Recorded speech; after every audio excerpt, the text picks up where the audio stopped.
নমস্কার, সাধের বাগানে নতুন একটা ভিডিও নিয়ে আবার ফিরে এলাম। আজকের আমরা আলোচনা করব লেবুর বীজ থেকে কিভাবে আমরা লেবু চারা তৈরি করতে পারবো। তো দেরি না করে চলুন ভিডিওটা শুরু করি। তার আগে আমি বলবো, যারা যারা আমার চ্যানেলটা এখনো সাবস্ক্রাইব করেননি তারা প্লিজ সাবস্ক্রাইব করুন, কারণ তাহলে আপনারা নতুন নতুন ভিডিও যখন আমি আপলোড করব আপনারা সেগুলো তৎক্ষণাৎ দেখতে পারবেন। এখানে আমি আপনাদের দেখাই, এখানে আমি কিছু লেবুর বীজ নিয়েছি। এটা হচ্ছে কমলা লেবুর বীজ।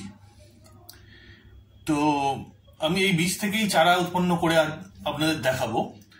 তো আপনারা কমলার বীজ ছাড়াও যে কোনো লেবুর বীজ নিতে পারেন, পাতিলেবু, কাগজি লেবু, মৌসুম্বি। তো একই পদ্ধতিতেই সব বীজ থেকে চারা তৈরি করা যাবে। তো প্রথমে আমরা কি করব, আমরা বীজ থেকে দেখবো, মানে সব বীজ থেকে তো চারা উৎপন্ন হবে না।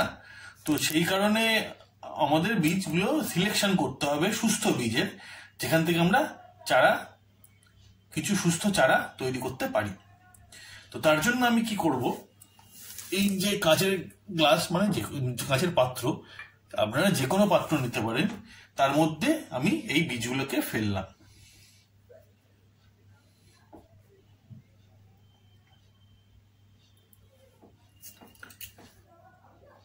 এতে কি হলো আপনাদের দেখাচ্ছি। এতে দেখবেন বীজগুলো তলায় ডুবে গেল, জলের তলায় ডুবে গেল। যদি তার মানে এর প্রত্যেকটা বীজ থেকে আমি চারা পেতে পারি।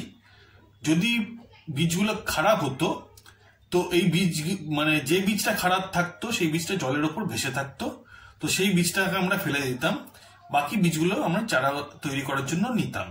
তো এক্ষেত্রে সবগুলো ডুবে আছে, মানে আমার ধরে নিতে পারি যে সবগুলো বীজ থেকেই মোটামুটি আমি চারা পেতে পারি।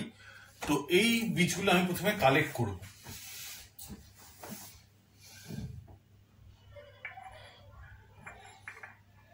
কালেক্ট করে একটা কাগজের উপর রাখছি।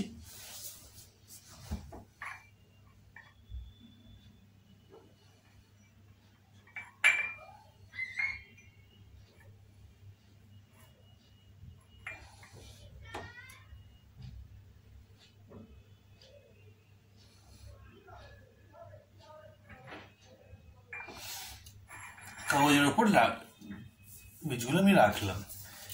এবারে কি করব, এরকম একটা কাপড়ের আমি টুকরো নেব। তো এই বীজগুলো, এই লেবু চারা যে বীজগুলো হয় ওপরটা একটু পিচ্ছিল টাইপের হয়।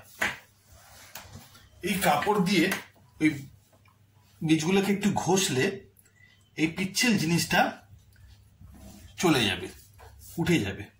তো বীজগুলো আমি কাপড়ের মধ্যে রাখছি।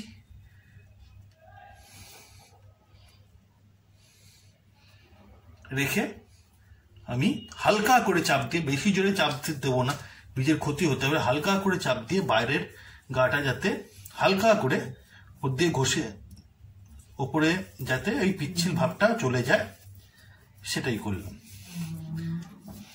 এইবার বীজগুলো আমি আবার কাগজের উপর রাখলাম।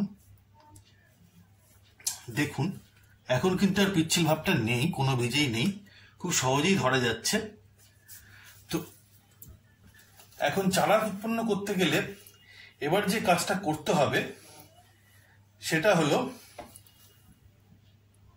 এই যে একটা বীজ আছে, এই বীজের উপরে এই যে উপরের লেয়ারটা, এই লেয়ারটা আমাদের তুলে দিতে হবে। এই লেয়ারটাকে তুলে দিতে হবে, উপরের লেয়ারটাকে। তো কিভাবে তুলবো, বীজটাকে ধরে আমি এইভাবে হালকা করে, যাতে বীজের না ক্ষতি হয়, উপরের লেয়ারটা আমি তুলে দেবো। খুব সহজেই তোলা যাবে। দেখুন আমি তুলে দিচ্ছি, দেখুন, দেখতেই পাচ্ছেন। তো এইভাবে আমি সবগুলো লেয়ার তুলবো বীজের, লেবুর দানার। তো সবকটা বীজের লেয়ার তুলে আমি আবার ফিরে আসছি আপনাদের কাছে। দেখুন লেবুর দানার বাইরের খোসাগুলো আমি ছাড়িয়ে নিয়েছি। এই হাতে আমার খোসাগুলো রয়েছে। তো এই যে লেবুর দানাগুলো, এখন এবারে যেটা করার আছে, এবার খুব সাধারণ একটা কাজ করতে হবে। সেটা হলো, এই আমার সামনে যে একটা নিউজ পেপারের টুকরো দেখছেন, আপনারা যে কোনো নিউজ পেপার নিতে পারেন, টিস্যু পেপার নিতে পারেন, তার মধ্যে এই দানাগুলো আমি রেখে দিলাম, একটু ছড়িয়ে ছিটিয়ে রেখে দিলাম, কাছাকাছি গায়ে গায়ে যাতে না হয়, তার মধ্যে আমি রেখে দিলাম।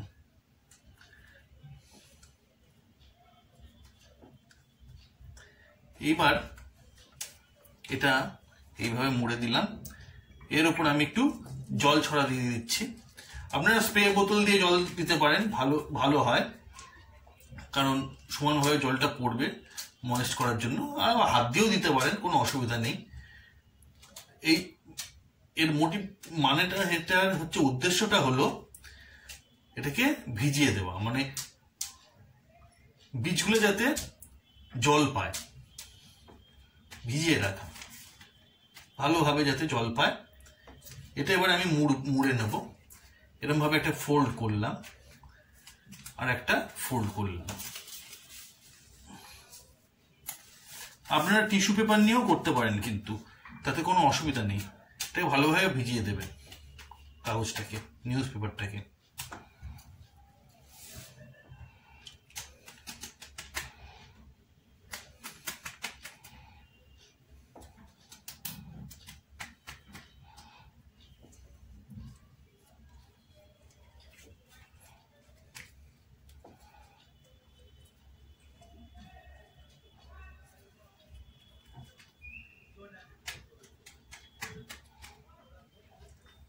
পুরো পেপারটা ভিজে গেছে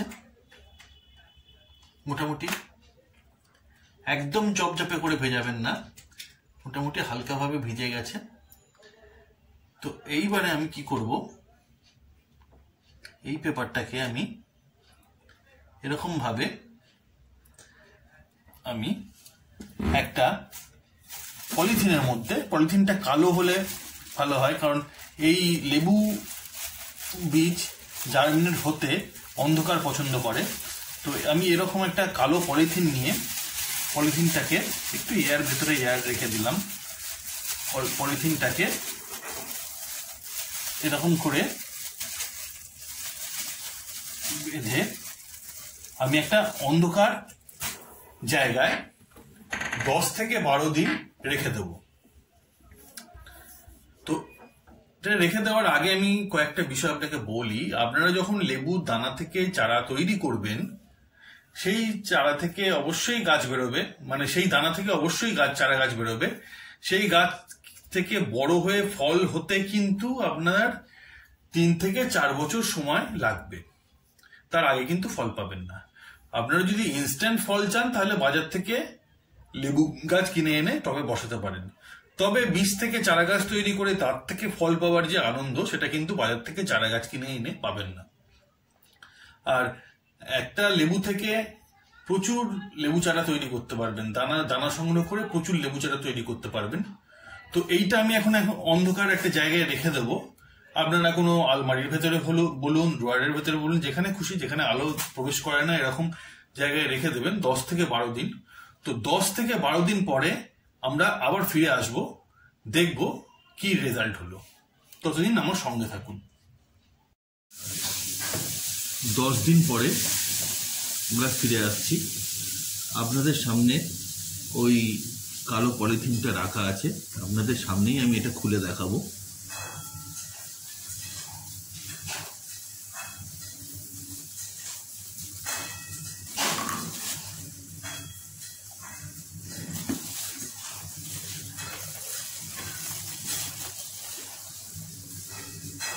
দেখুন, এই যে খবরের কাগজটা এখনো ভিজে আছে, আমি এটা খুলছি।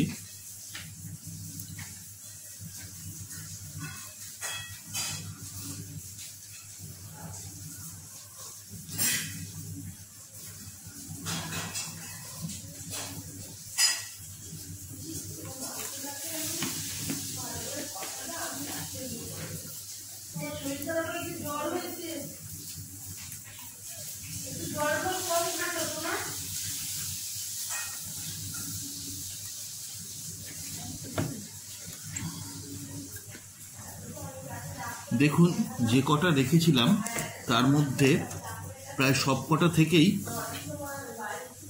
কিন্তু ছোট্ট ছোট্ট ছোট্ট ছোট্ট শিকড় বেরিয়েছে। এখানে দুটো আছে, এখানে এখানে একটা আছে, এইখানেও আর একটা আছে। এইবারে আপনাদের পরের স্টেপ হলো ছোট ছোট কন্টেনার নিয়ে তাতে অল্প বিস্তর কোকোপিট আর ভার্মিকম্পোস্ট মিশিয়ে এই শিকড়গুলো যাতে নিচের দিকে থাকে, নিচের দিকে রেখে এই শিকড়গুলো নিচের দিকে থাকবে, আর এই করে মানে নিজে হালকা করে বসিয়ে তাতে জল দিতে হবে। আর মাটি সবসময় হালকা হালকা ময়েস্ট রাখতে হবে যাতে বেশি ভিজে না থাকে। তাতেই দেখবেন আপনাদের গাছের বৃদ্ধি ঠিকঠাক হচ্ছে। তো এইভাবেই আপনারা বাড়িতে লেবু দানা থেকে আপনারা চারা তৈরি করতে পারেন। তো আশা করি আপনাদের এই ভিডিওটা আমি হাতে কলমে দেখাতে পেরেছি আর আপনাদের যথেষ্ট ভালো লেগেছে। তো ভিডিওটা যদি ভালো লেগে থাকে অবশ্যই আমার ভিডিওটাতে একটা লাইক করবেন, লাইক দেবেন। ধন্যবাদ।